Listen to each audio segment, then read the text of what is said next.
From the rugged shoreline cliffs of North America's most easterly point to the spectacular fjords of Gros Morne, Newfoundland and Labrador serves up inspiring scenery unrivaled anywhere. It is a place where there are more wildlife than people, more wilderness than roads, and a culture largely unchanged for hundreds of years, in part due to the island's isolation.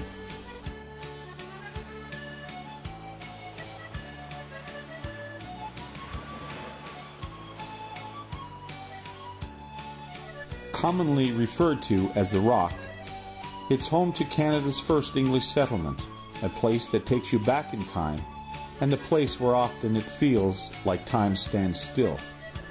From St. John's, the oldest city in North America, to Little Paradise with a population of just 2, Newfoundland thrives in uniqueness, and where the people are its greatest asset.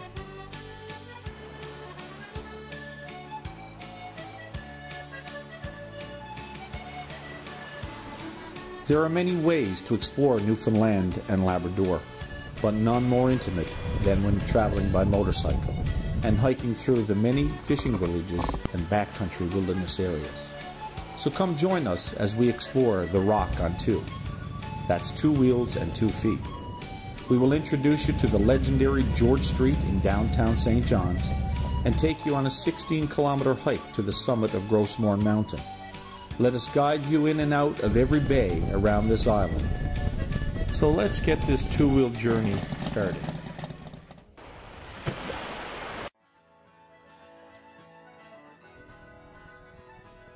Welcome back to the Rock on 2, a 5-part mini-series documenting our motorcycle and hiking journey throughout Canada's most easterly province, Newfoundland and Labrador, this past summer. Part 1 of our journey took us around the historic Avalon Peninsula and introduced you to the early colonization of the New World by early explorers and permanent settlements of our forefathers.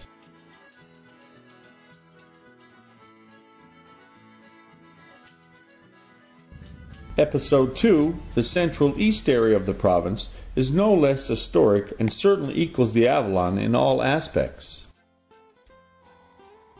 As we ride through the narrow point of land between Placentia and Trinity Bays, we encounter a familiar sight: fog. With just 10 kilometers of land separating the cold Labrador Current and the warm Gulf Stream waters, fog can be seen here in excess of 200 days a year. Well, as interesting as the fog phenomenon is, we are more than happy to find the sun just moments away as we approach the western side of Trinity Bay. This area is best known for its ties to the fishery and its picturesque towns and coves all along its coastline. One of the first communities that we visited in the Trinity Bay West area was Clarenville. It is a bustling town and serves as a service center for Trinity Bay and Bonavista Bay region. You will find a little bit of everything here, from franchise restaurants, local craft stores, hotels, a regional hospital, and weekend drag racing. This is certainly the hub for the region. Trinity is a small town located in Trinity Bay. The harbor at Trinity was first used by fishing ships around the 16th century. The Portuguese explorer Gaspar Real named the location Trinity as he arrived on Trinity Sunday in 1501. It was settled by wealthy merchants from Poole, England during the 18th century. Today, Trinity is better known as a filming location. It was the set location for the 2001 film The Shipping News and the 2002 television miniseries Random Passage. Wanda and I had the privilege and opportunity to tour the Random Passage film set on one cool and windy summer day in late August. Our tour guide Bernadette's love and passion for the area and its history was evident, and with her convincing storytelling, she made us feel as though it was us living and struggling on this very spot during the early days of the 19th century.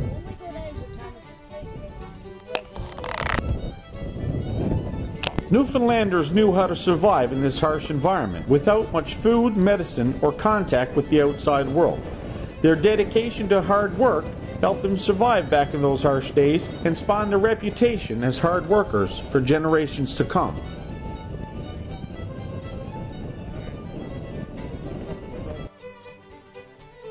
Next, we find ourselves in Port Union. Port Union is an interesting and historical community overlooking Trinity Bay and the Catalina Harbor on the east side of Bonavista Peninsula. It is here at Port Union that William Coker founded the Fishermen's Protective Union in 1917.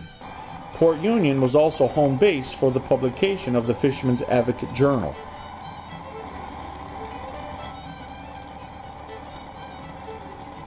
When John Cabot first saw land, he's reputed to have said, "O Bonavista," or in English, "O happy sight," giving rise to the name of the town and nearby Cape Bonavista. Cabot's landing site has long been contested. At various times, historians have proposed Bonavista, St. John's in Newfoundland, Cape Breton Island, Nova Scotia, Labrador, and Maine as possibilities. But Cape Bonavista in Newfoundland is the location recognized by the Government of Canada and the United Kingdom as being Cabot's official landing place.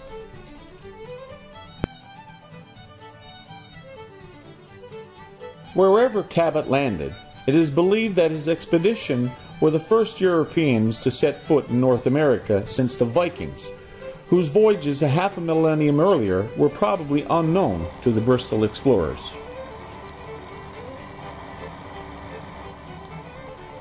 Apart from its historical significance, Bonavista serves up spectacular scenery. From the Cape Bonavista Lighthouse to the breaching humpback whales just offshore, and the collapsed sea caves at Dungeon Provincial Park, the Bonavista Peninsula is a must-see and a must-ride area of Newfoundland and Labrador. Before leaving Bonavista, we refuel our bikes with gas and our bodies with a local favorite, fish and chips. Then it's back on the bikes again and down the coast to Port Blanford for the night. From Kings Cove to Plate Cove West, from Somerville to Lethbridge, all the coastal towns along the Bonavista Peninsula leave you craving for more. And she's pounded by wind from the sea.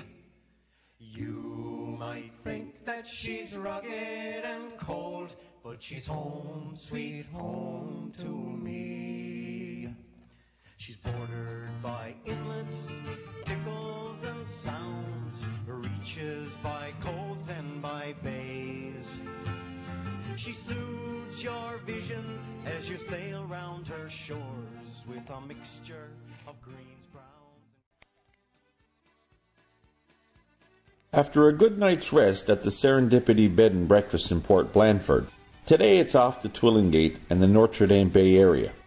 Just a few minutes ride away, we enter Terra National Park, one of two national parks in Newfoundland and Labrador.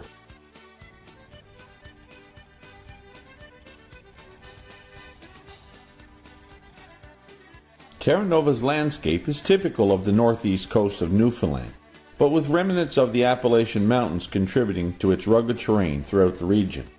The park's seacoast consists of several rocky coves jutting into Bonavista Bay along areas stretching from north of Port Blanford to the Glovertown area. The inland portion of the park consists of rolling forest hills, exposed rock faces, bogs, ponds, and wetlands. Wildlife protected by the park range from the pine marten to the majestic moose. Terra Nova also protects an area containing remnants of the Beothuk Nation, as well as many of the early pioneer European settlements in the region. Nestled in the heart of central Newfoundland is the town of Gander. Unlike many towns in this province, Gander's Pass is not linked to the sea, but rather the air. Gander was chosen for the construction of an airport in 1935 because of its location close to the northeast tip of North America. In 1936, construction of the base began and the town started to develop shortly after. Gander International Airport played an integral role in world aviation in the hours immediately following the September 11th attacks, when all of North American airspace was closed by Transport Canada and the United States Federal Aviation Administration.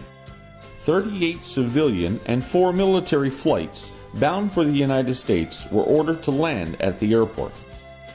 More than 6,600 passengers and airline crew members, equivalent to 66% of the local population, were stranded on that day.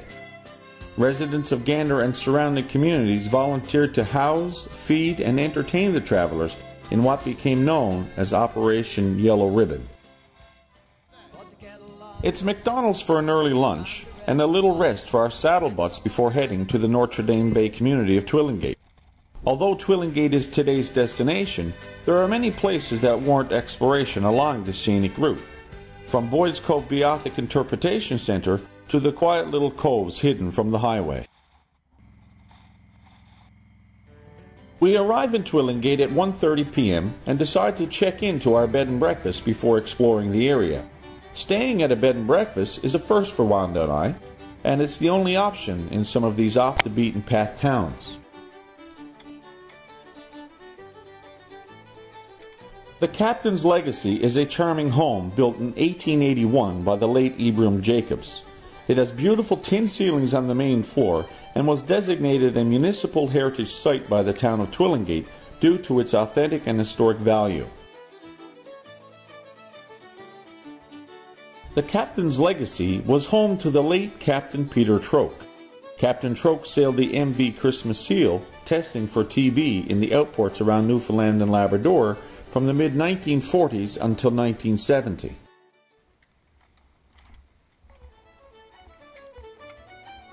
We had the pleasure of meeting Captain Troke's son, Jack, a retired fisherman and seal hunt advocate. We spoke to him briefly at the Captain's Legacy, and Jack pointed out the hardships and dangers of living from the sea in rural Newfoundland. He goes on to explain how he lost his son and son-in-law in 2000 after their boat capsized, throwing them into the frigid North Atlantic waters outside Twillingate Harbor.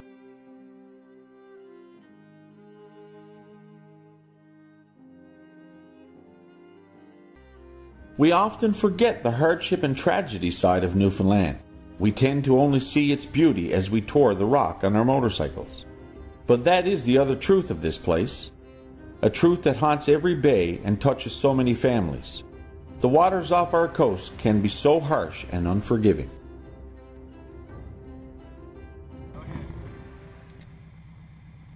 After getting settled away in our room, it's back on the motorcycles again for a tour of Twillingate Island. All in all, we rode 500 kilometers today, but it's riding through places like Kettle Cove and Bayview or Herring Neck and Crow Head that make motorcycling so special.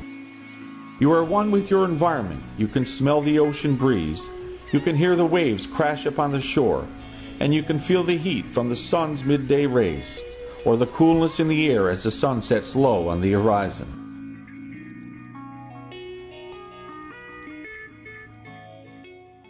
After riding around all afternoon, it was time to find some place to sit, relax, and have some food.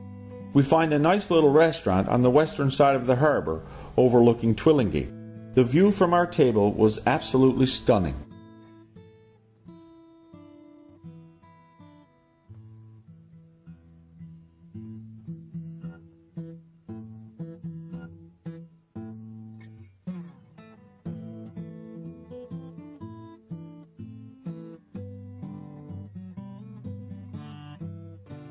Now it's time to park our motorcycles and explore the area on foot.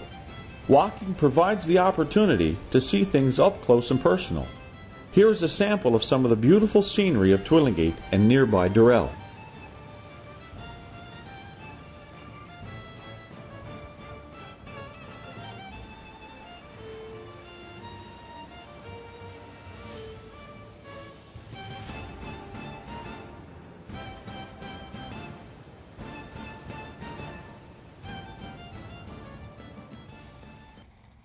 Wanda and I have so much fun getting off the beaten path, experiencing things that you will not find in a tourism guide or brochure. And the bed and breakfasts are serving up a more intimate experience than we could possibly get from a hotel environment. We are very surprised and pleased indeed.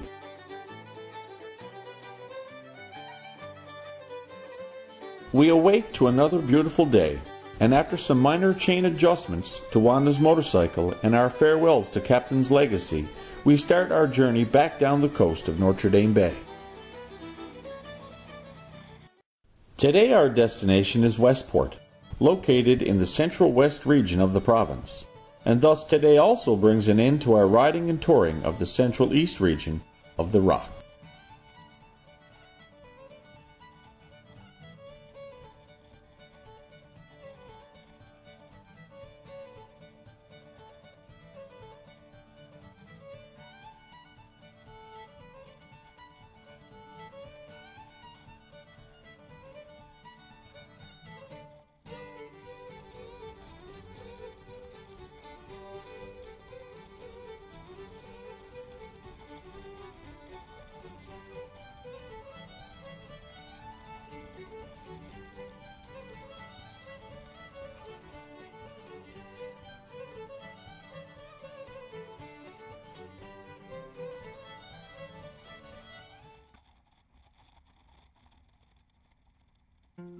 It is fitting that we end out our tour of the central east section of the Rock right here in Lewisport, at the bottom of Notre Dame Bay.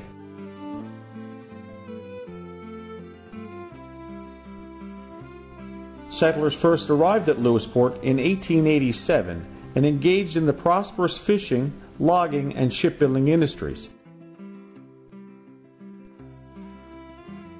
Lewisport is named for Lewis Miller, an enterprising Scotsman who operated a logging company in central Newfoundland in the late 1800s and the early 1900s.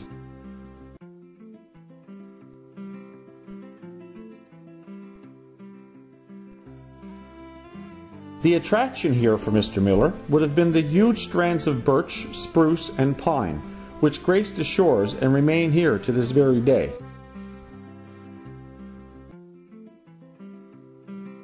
We take time here in Lewisport to refuel the motorcycles and grab a snack before returning to the Trans-Canada Highway, heading west en route to the White Bay and Green Bay area. There was a pretty maiden, she was going to a ball. She saw a jolly tinker hammering tins against the wall. Machine round Donnelly, got her up, says she, there's good blood in young Donnelly, he's away for me. He sauntered through the kitchen and he sauntered through the hall. He sauntered through the parlour overnight and ladies all. Machine round Donnelly, got her up, says she, there's good blood in young Donnelly, he's away for me. She then went up the stairs to dress and make her bed, and so Dixie's after her and knocked her on the bed. Machine round Donnelly, got her up, says she, there's good blood in young Donnelly, he's away for me.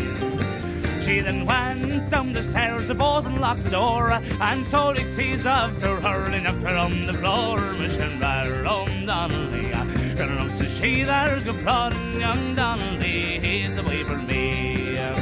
She then got tame arrested and he got 9 months in jail. She went out behind his back, took another one out and pale. Machine round Donnelly, got her up, says she, there's good